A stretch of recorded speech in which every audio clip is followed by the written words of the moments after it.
Keith Fox. Thank you. I believe it's Madam Toastmaster, right? Correct? All right, fellow Toastmasters. You know, I'm reading the sheet here, and it says, who is Keith Fox? But, and I'll give you kind of a brief history. I'm a single dad. I'm Scorpio. I like moonlight walks on the beach and women when afraid to cry. But I don't want to make this about me. I want to talk about kind of something else. Whether you celebrate it or not, what are some of the things you associate with Easter? Just fire them off for me. What do you associate with Easter, the holiday?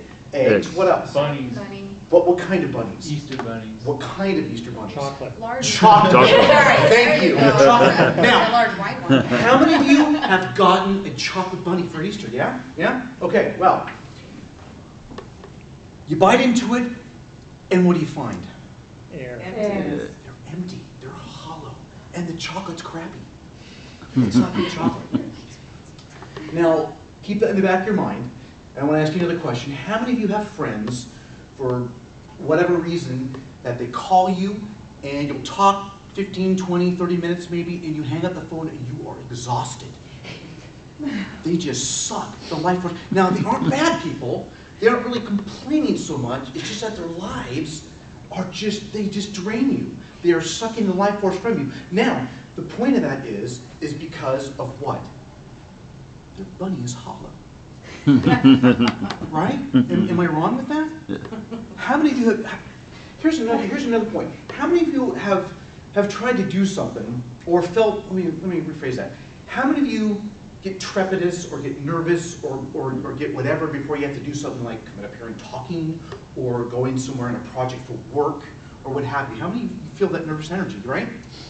Now, you know what's amazing to me is so many people look outside themselves for their personal power.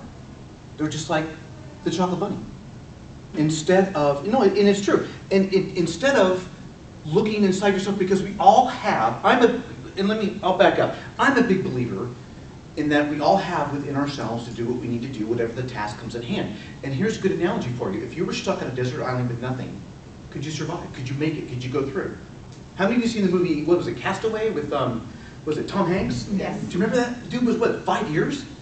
Are you out of your mind, 5 years? What was it about him, or really anyone, that enabled you to survive with, you never thought he was getting off? So what is it? What is it about some people that they have that? Volleyball. Yeah. What was it? What did he call it? What was he called? Wilson. Wilson, that's right, because that was the manufacturer of the ball. Thank you for interrupting my speech. But we all have that, but yet so few of us really tap into who we are because we keep looking outside of ourselves for that strength, that power, that you need to lean on your friend, you need to lean on your parents, your brothers, your sisters, your family, what have you, and you're killing them. You're sucking the life out of them. Probably you especially. But I think the point that I'd like to make with what I'm talking about here is that everybody has it. We all have within ourselves to do what we need to do, and to accomplish our goals and our dreams, and to move forward in spite of adversity. I know that just given the past 3 or 4 years that I've been through and what my friends have been through, I know that for a long time, I looked without instead of looking within. And when I finally started looking within myself, then it's like, I literally accomplished things in like 30 days that I couldn't do in a couple years.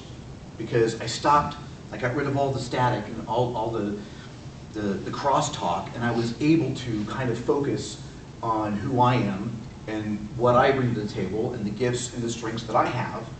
And I'm able to kind of move forward in my life and do what I need to do, not only for myself, but for my little girl and for the people around me. So I think if I leave you with anything, I think the one point I would leave would be is to never, ever, ever, ever sell yourself short. And we all do it. We're not good enough, we're not smart enough, we're not good looking enough, we don't talk well enough, we don't, whatever. I'm too hairy.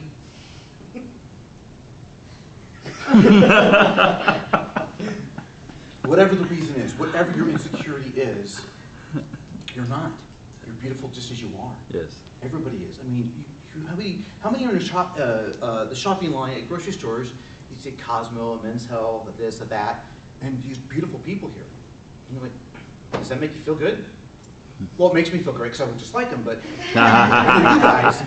No, but you look at that stuff or you read the articles and you're like, wow, how can I possibly? But you know what? That doesn't matter. Because everyone has their own divine gifts. And don't discount who you are.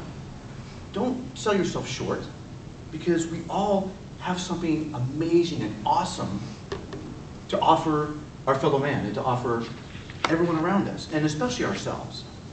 So I'm going to leave you with this, is that the next time you feel inadequate or anything, look inside yourself and cancel that.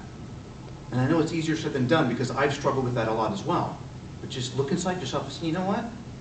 So they're good at this. Everyone has their own unique gifts and only you know what you have. And I think, do I say thank you or I'm just done? And scene.